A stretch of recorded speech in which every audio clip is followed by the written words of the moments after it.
Number 7 పోలాండ్లోని క్రూకెట్ forest.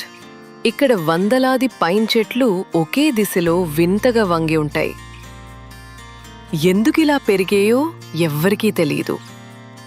Number 6 రొమేనియాలోని Bran castle. రాత్రులో వింత శబ్దాలు, భయానకమైన అనుభూతులు.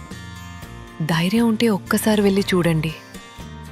నంబర్ 5 పెరూలోని నాజ్కా లైన్స్.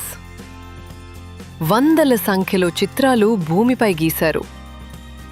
ఆకాశం నుండి మాత్రమే కనిపించే ఈ డిజైన్లను ఎవరు ఎందుకు వేశారు? ఇప్పటికీ మిస్టరీనే. ఈ మిస్టరీలు మిమ్మల్ని ఆశ్చర్యపరిచాయా? పార్ట్ 2లో మరిన్ని షాకింగ్ ప్రదేశాలు మీకోసం. ఈ వీడియో మీకు నచ్చితే లైక్ చేయండి, షేర్ చేయండి మరియు పార్ట్ 2 కోసం మమ్మల్ని ఫాలో అవ్వండి.